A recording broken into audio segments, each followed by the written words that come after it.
परत एकदा पीक विम्याच्या वाटपाला सुरुवात. तर हो शेतकरी मित्रांनो, खूप दिवसापासून प्रलंबित असलेला पीक विम्याचा प्रश्न आता कुठे ना कुठे काही काही भागामध्ये, काही जिल्ह्यांमध्ये, काही महसूल मंडळांमध्ये मार्गी लागताना दिसत आहे आणि त्याच्या वाटपाकरिता, वितरणाकरिता सुरुवात झालेली आहे.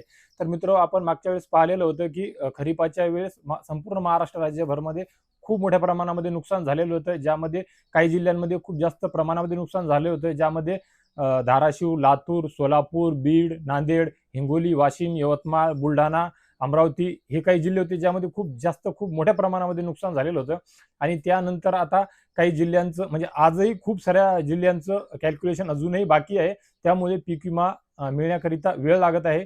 कंपनीने सुद्धा खूप साऱ्या जिल्ह्यांमध्ये, खूप साऱ्या मंडळांमध्ये आक्षेप घेतलेले आहे. त्यामुळे सुद्धा वेळ लागत आहे. परंतु काही जिल्ह्यामध्ये, काही ठिकाणी जे वितरण सुरू झालेलं आहे, कॅल्क्युलेशन झालेलं आहे, त्यानुसार आपण या व्हिडिओच्या माध्यमातून तो जिल्हा पाहणार आहोत. त्या जिल्ह्यातील काही जे महसूल मंडळ आहेत, ते महसूल मंडळ आहेत, ती सुद्धा आपण पाहण्याचा प्रयत्न करणार आहोत मित्रांनो. तर मित्र, आपला सर्वांना माहित आहे की या अगोदरच नांदेड जिल्ह्यामध्ये जवळपास 400 ते 500 कोटी रुपयाचं वितरण पीक विम्याचं वाटप ऑलरेडी झालेलं आहे, ज्यापैकी म्हणजे जवळपास 900 ते 950 कोटी रुपये पीक विम्याकरिता या जिल्ह्याकरिता मंजूर करण्यात आलेले होते. आणि काही ठिकाणी कंपनीकडून आक्षेप सुद्धा घेण्यात आले काही महसूल मंडळामध्ये.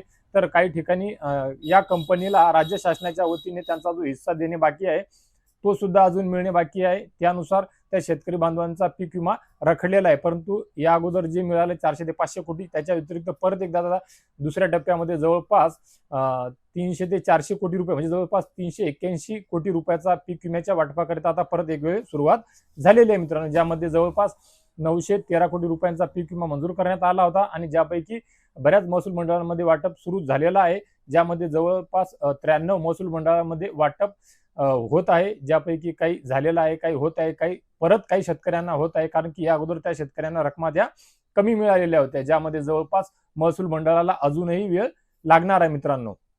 कारण त्या महसूल मंडळापैकी काही महसूल मंडळांचं कॅल्क्युलेशन बाकी आहे, तर काही महसूल मंडळांवर कंपनीकडून आक्षेप घेण्यात आलेला आहे. या अगोदरही जवळपास 41 महसूल मंडळांमध्ये 400 कोटीच्या जवळपास विमा वाटप झालेला आहे मित्रांनो. आणि आता परत सुद्धा 381 कोटी रुपयाचा पीक विमा कंपनीला जमा झाल्यामुळे परत एकदा पीक विम्याच्या वाटपाला सुरुवात झालेली आहे, ज्यामध्ये जवळपास काही 38 महसूल मंडळांमध्ये वितरण सुरू आहे, ज्यामध्ये मालेगाव म्हणजे नांदेड जिल्हा आहे, नांदेड जिल्ह्यामधील मालेगाव महसूल मंडळ, भोकर, भोशी, गिलोली, कुंडलवाडी, खानापूर, किनी, मरकोल, देंगलूर, धर्माबाद, करकेली, शिरसखोड, तामसा, जवळगाव, उस्माननगर, किनवल, फुलवल, बोदडी, शेवरी, सेवरीबा, सावगाव, सोनखेड, मुदखेड, जांबू, मुक्रमाबाद, बरबडा, डोंगराळा, नरसी, विष्णुपुरी, नांदेड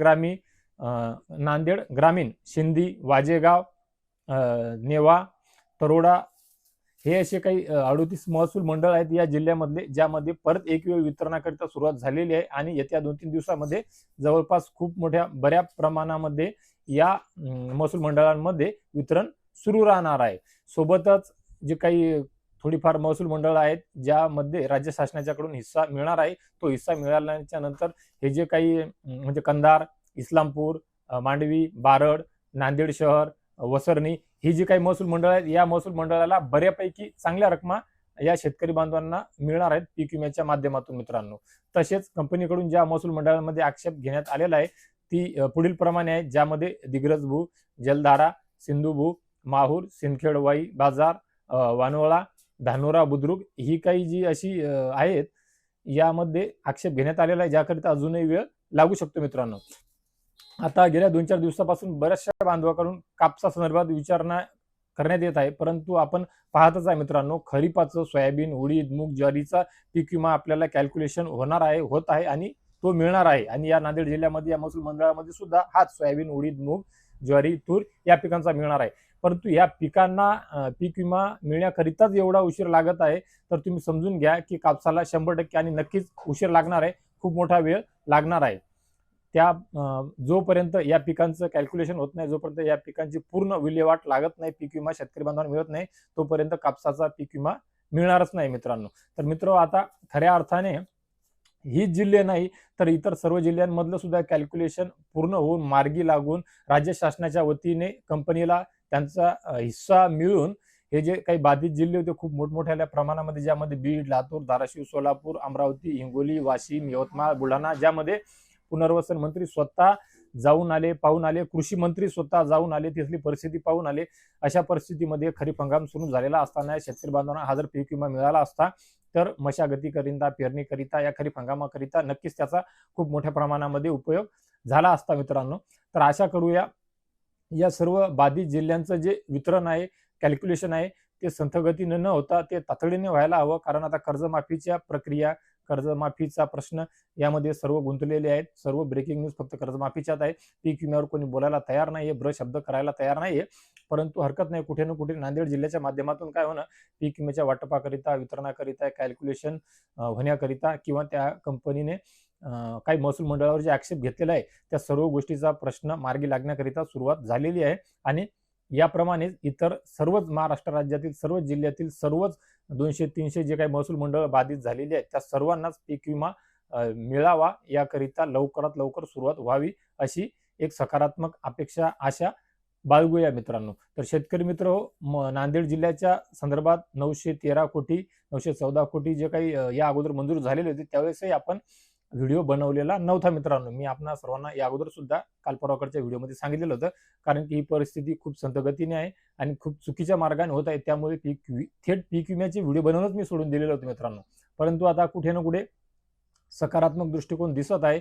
काही भागापुरता काय होणं, परंतु हे पीक विम्याचं वाटप असंच राहणार आहे. काही डुबून जाणार, काही म्हणजे भ्रष्टाचार म्हणा का आणखी काहीतरी कुठेतरी हलगर्जीपणा दिसत आहे. त्यामुळे असे प्रकार घडत आहे मित्रांनो. परंतु आता नांदेड जिल्ह्याच्या माध्यमातून, नांदेड जिल्हा, हदगाव वगैरे ते काही महसूल मंडळ तालुका वगैरे होते, या तालुक्यातून खूप प्रश्न विचारण्यात होते.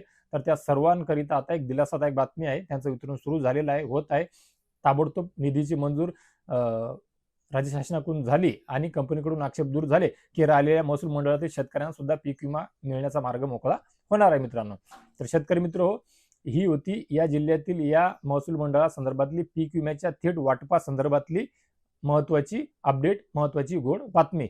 तर शेतकरी मित्रांनो, तुमचे या संदर्भात किंवा इतरही कोणत्या योजनेसंदर्भात काही प्रश्न असतील, कोणत्याही जिल्ह्याचे असतील, कोणत्याही तालुक्याचे असतील, तर नक्कीच 100% व्हिडिओच्या कमेंट बॉक्समध्ये विचारा. मी नेहमीप्रमाणे तुमच्या प्रश्नांची उत्तर देत आलेलो आहे, देत आहे आणि इथून पुढे सुद्धा देत राहील मित्रांनो.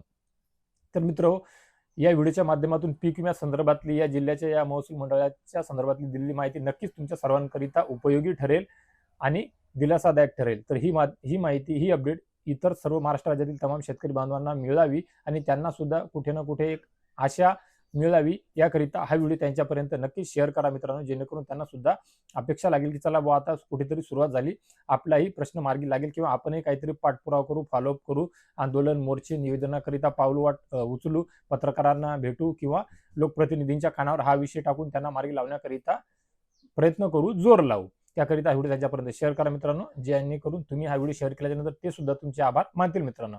मित्र, या व्हिडिओच्या माध्यमातून तुर्तास एवढेच. भेटूया एका नवीन व्हिडिओच्या माध्यमातून आमच्या नवीन उपयोगी माहितीसह. आणि मी प्रत्येक व्हिडिओच्या अखेरीस सांगतो आणि त्याच्यानंतरच्या व्हिडिओमध्ये आणतो, त्यानुसार भेटूया अजून एका गोड बातमीसह. तोपर्यंत धन्यवाद.